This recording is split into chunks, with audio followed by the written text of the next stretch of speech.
and welcome along to a brand new video today where we are reviewing episode 3 of Doctor Who Series 11, Rosa, which we have reacted to, just watched like 10 minutes ago from our point of view, and hopefully you saw the reaction as well, which came out before this, maybe even yesterday, I don't know.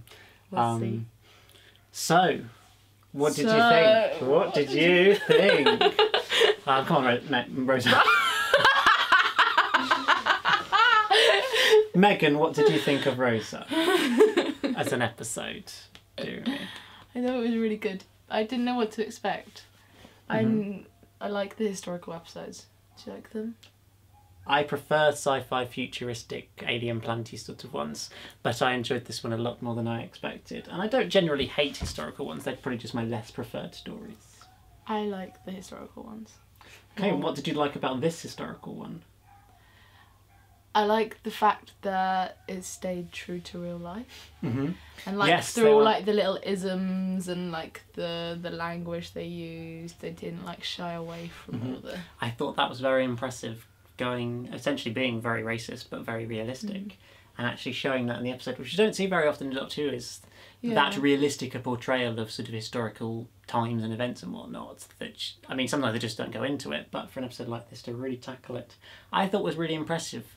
I know some people talked about it being too educational, but yes, it did tell us a lot about the story of Rosa Parks, and maybe especially at the end. Yes, that scene at the end was maybe a little bit too much. I thought that was good though. It nicely ran on the episode, but it was a little bit in your face. Let's tell you about how Rosa Parks ended up and how amazing she is.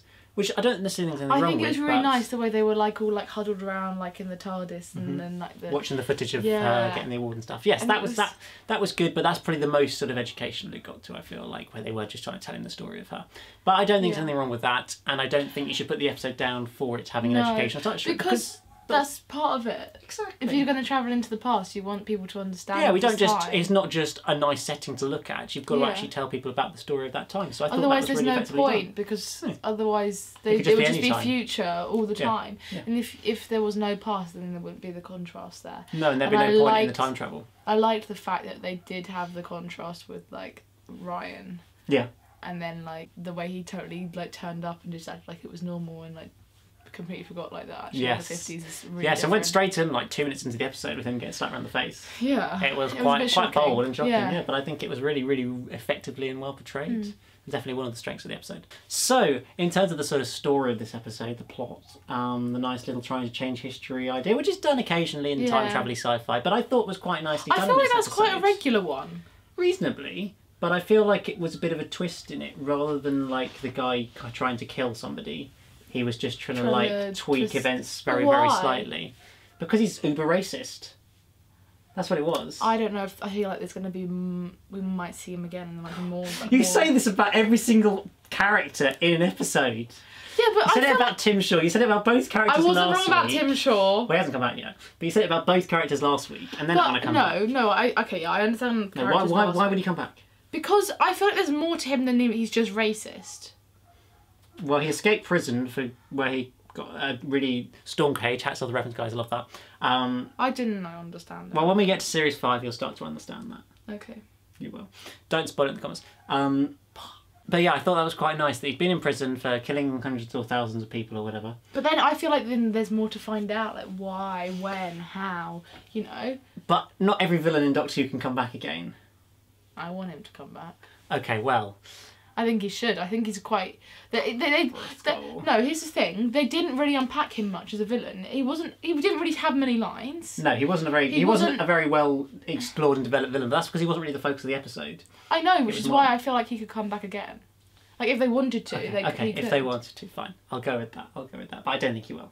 But it was quite fun watching them having to try and keep history right. He kept on changing really it slightly and then having to try and find ways to tweak it back again and everything. That was really cool. Yeah, I like the way they have like the opening, which is still quite tense. So like this is the tensometer. The tensometer. The tensionometer, right? Tensometer. So it like carries on and it's like tense because you know that Ryan and is it Kat? What's her name? Yaz. You're not a proper fan. So yeah, Ryan and Yaz. Ryan and Yaz are like here. And like they're like doing all like their stuff and they're like at risk, and then like as they discover this creepy guy, what was his name again? Krasko. How can you remember? Because I'm good at that. I'm really not. And then like you discover him and like gets more and more and more. And then as you discover like about Rosa and like him screwing up history and stuff. And, like, then we're out the camera shot. Like up here, it's like peak. Mm-hmm. And will she actually sit on the bell of the bus or not? And that whole bit was like the climax. They just dragged it out so much, and it was so good because they spent so long on that whole section, and like with the close-up shots of her face, like the really close-up ones. And like the lighting, and it's like so dusty and like kind of like muggy, and and like it's just like it just reflects the mood of like the dead, the deadness. Okay. Like it's like the shots and stuff. They're really good at doing that. Yes. It was impressive that they made something as simple as a woman sitting on a bus genuinely captivating. Because that's in reality not actually a particularly interesting thing to watch happen, is somebody sitting down and getting up and sitting down on the bus. But to make it, I know obviously it's a significant story, they made it a moment. They made it and showed how important and significant a moment it was, which I thought was very impressive for the episode. So Jodie.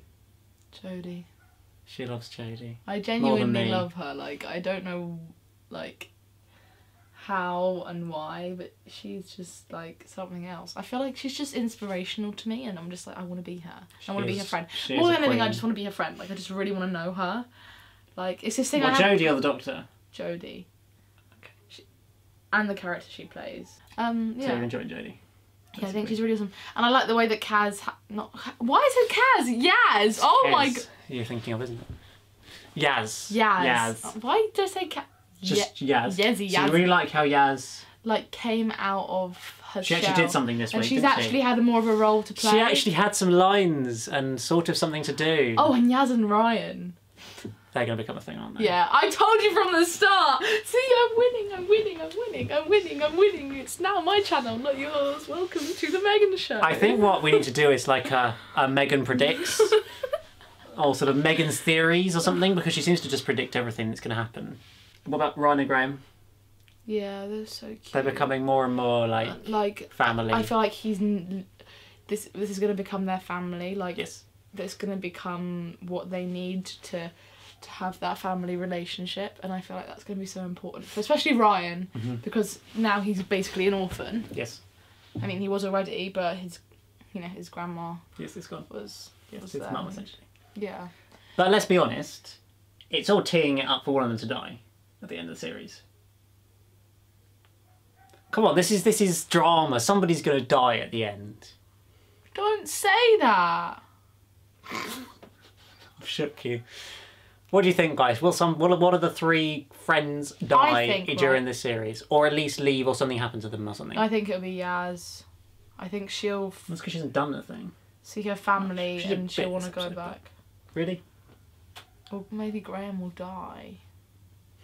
I saw a quote about. I don't think it'd be Ryan. About Graham saying he's like putting all his trust in the Doctor and feeling completely like comfortable with her and stuff, which just implies they're building out for him to die. No, don't say that. Because he's completely dependent on her, and like that's the only life he knows anymore. He's got nothing left at home. So his cancer will come back. That's actually quite a good idea. That'll be a proper like heartbreaking, like human, real life, realistic idea. I'm getting all teary-eyed just thinking about the possibility. It's gonna be fine. It's gonna be fine. It's not. It's gonna be fine. I'm not gonna die. They'll die on Christmas Day instead. No, it'll be a jolly Christmas special, I'm sure. I was gonna say that before this started, I thought it would be interesting to explore the like role of women, but they didn't really do that. No, they didn't. They focused more on the more racist. But I guess it's hard to do both at the same time. But they could have.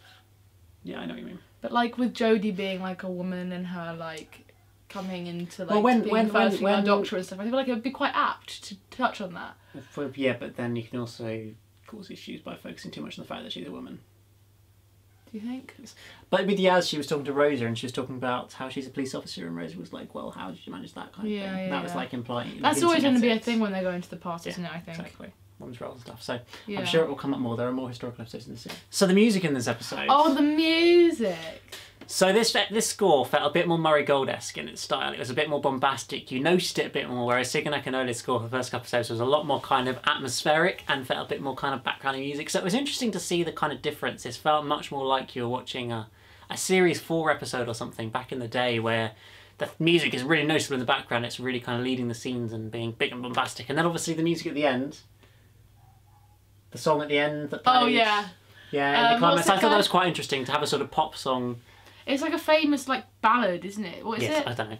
Whatever. Doesn't really matter. But it was interesting to do that. It was like a cover of like a ballad, like a famous ballad, and I thought that was good apart from the end. But blasphemy, they didn't let us have the closing titles music. Yeah, that just kind of felt like a kids' TV show. You know how at the end of kids' TV shows they have like a song that they use like Peppa Pig and they sing the song. Do that a lot as well. Yeah, but in Peppa Pig they like sing. Like... This isn't Peppa Pig. Dramas do that as well. But it was just a bit disappointing because we love the theme. The theme's amazing, and I wanted to hear more of the theme. I think it's a little bit of a shame, especially as. But I think the song was whatever the song was. I think it was quite apt and summed up. Yes, it fitted. Well. It fitted well. It fit well. Like it was just like. Yeah. That's good. So overall, did you enjoy this episode? Yeah, I thought it was really good. How does it rank compared to the first episodes? I think it's. What would be your order of the 3 so far? This one first. The woman who fell to earth first, then Rosa, and then the Ghost Monument. Yeah. You couldn't even title pity. No, I could if I'd thought about it, but I didn't have time. Mine's Ghost Monument's obviously third because it's just average. Woman Who Fell to Earth and this are very, very close together. I think I might just edge Rosa ahead. Really? I did really enjoy this episode.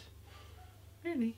I did enjoy it as well, but I think the whole like starting thing with the grandma who died is just really moving. Yeah.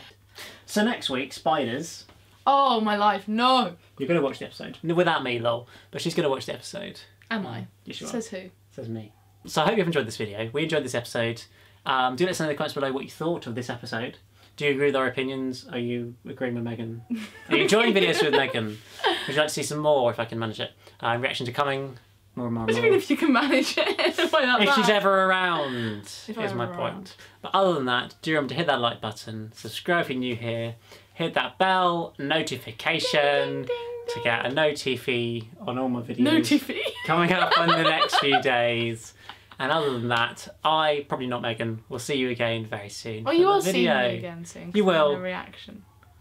But at some point, yeah. Anyway, goodbye. Goodbye! It was such a bad outro.